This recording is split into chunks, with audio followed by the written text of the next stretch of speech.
देखिए 2020 में जो आज़ादी के बाद का स्वर्णिम भारत का इतिहास 11वीं 12वीं के बच्चों को और राजस्थान के वीर सेनानी गौरव सेनानियों का जो है वो वीर गाथा यहाँ का इतिहास वो हमें 6ठी 7वीं 8वीं में ये लागू किया था।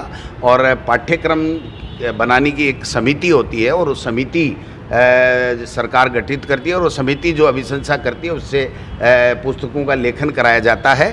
तो मैं समझता हूँ कि वो बिल्कुल सही तरीके से कराया गया और बच्चों को आज़ादी के बाद में किस तरीके से आज तक के भारत का निर्माण कैसे हुआ, क्या क्या संसाधन किस किस का क्या क्या योगदान रहा, वो सारी चीज़ें हैं। चाहे वो अटल बिहारी वाजपेयी जी हों, चाहे वो मोरारजी देसाई हों, चाहे वो नरेंद्र मोदी जी हों, चाहे वाजपेयी जी हों, चाहे मनमोहन सिंह जी हों, चाहे इंदिरा जी हों, चाहे राजीव जी हों, सबका जो योगदान जिस समय में रहा है उनका सबका दिखाया गया है। लेकिन इनको तो केवल आरएसएस की विचारधारा बच्चों में थोपने का काम करना है। इसके अलावा इनको न भारत से लेना देना है, न स्वर्णिम भारत से लेना देना है, न इनका कोई आज़ादी में योगदान रहा। इसलिए ये क्या किताबें लिखाएंगे और क्या नहीं कराएंगे।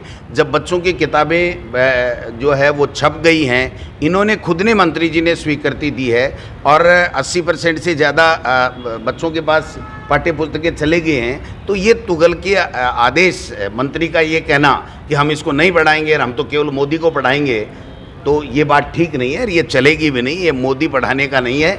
यहाँ पर स्वर्णिम भारत का इतिहास जो बच्चों को पढ़ाया जाएगा वही बच्चों का जो है वो पाठ्य पुस्तक पढ़ाई जाएगी। मैं बात करूँगा हमारे प्रमुख शासन सचिव से, हमारे सीएमओ के अधिकारियों से कि इस तरीके के बयान दे करके जो दिशा भ्रमित करके और आरएसएस के एजेंडे पे मंत्री जी काम कर रहे हैं, ये ठीक नहीं है और ये नहीं चलेगा। एक आपके जिले पर विधानसभा का एक मामला गाड़ोदा का आया था, वहाँ पे जल भराव की समस्या। बिल्कुल ठीक बात है, वो बच्ची ने ठीक कहा है। पानी अभी मैं नेछवा जाके आया हूँ, पूरी की पूरी सीकर से सालासरवाड़ी रोड पे ही पानी भरा हुआ है और वहाँ साधन नहीं जा रहे हैं। गाड़ोदा में भी मठ के सामने पानी भरा है। हमने काफ़ी अच्छी सड़कें बनाई थी बट पानी ज़्यादा आने से वहाँ भरा। वो हमारी जिम्मेदारी है कि हम ठीक करेंगे। लेकिन अभी उप मुख्यमंत्री जी आए थे और महाराज ने महावीर जती जी ने 1 करोड़ रुपए की मांग की थी। वो उप मुख्यमंत्री जी कह के गए थे, बड़ी बड़ी बातें करके गए थे कि साहब हम इसको ठीक करा देंगे, लेकिन अभी तक तो कोई चिट्ठी आई नहीं।